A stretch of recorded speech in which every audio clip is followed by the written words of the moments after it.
You're hiking somewhere, through the West Virginia woods all alone. It's getting late, and you're lost.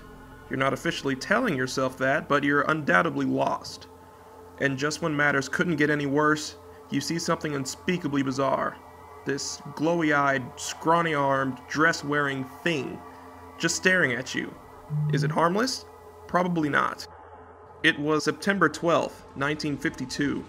Brothers Henry and Fred May, along with their friend Tommy Heyer, were playing football in Flatwoods, Virginia on their school's football field. Though it would look like an innocent afternoon of fun would get interrupted by something all of the boys would never forget. What began as a simple flash in the sky would end up being the birth of one of the world's most bizarre encounters. It was described as a fiery ball of light that zoomed overhead and crashed in a nearby set of hills. Curiosity instantly took over the boys and they headed towards the crash site. Personally, I would have went the other direction, but it was the 1950s after all. Chances are you went right to the action. Along the way, the boys called for a local mother and her 2 boys to tag along, probably very excited to see what this unusual thing was. They also grabbed a young National Guardsman and his dog to join while they were at it. When the boys, the mother, the guardsman, and the group neared the site, the guardsman's dog quickly darted ahead, obviously sensing something close by.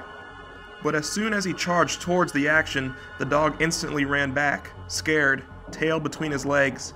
An odd feature, but the real first sign of something amuck was a strange metallic-smelling mist that filled the air, which made them nauseous. But it wasn't enough to turn them away. What happened next would. When the party advanced ahead at the top of the hill, they were met with a 10-foot hissing object, obviously the things the boys saw crash land before. The sighting was bizarre, yes, but upon backing away and turning around, the group witnessed 2 smaller red lights just in front of them. Afraid to ignore them, the guardsman flashed his flashlight to get a better picture of what was producing the lights.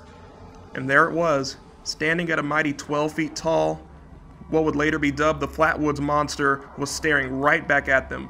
Those 2 red lights were its menacing eyes. It wore a spade-shaped cowl like a headdress, though some argue it was actually part of its head. It had short arms, but long hooked claws at the end of them, and it wore an almost gown-like dress on its lower body, but it wasn't touching the ground. It floated, as if things couldn't get any weirder. The group of townsfolk were so shocked by what they'd seen, they ran and never looked back. A whole saga of events followed the nightly incident.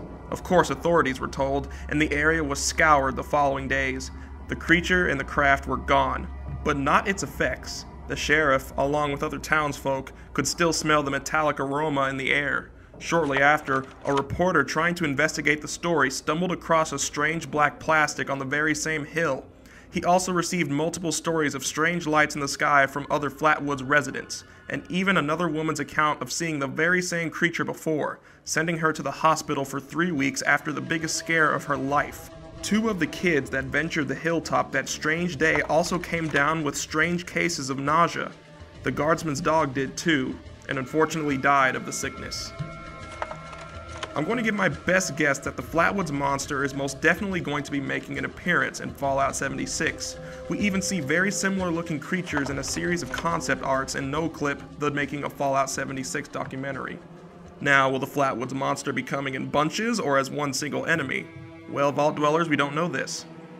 But when, and I do mean when, we see the Flatwoods Monster, I doubt it's going to be easy pickings. I can expect the monster's beaming red eyes to emit damaging laser beams, or even excreting metallic mist on the player, slowly depleting health.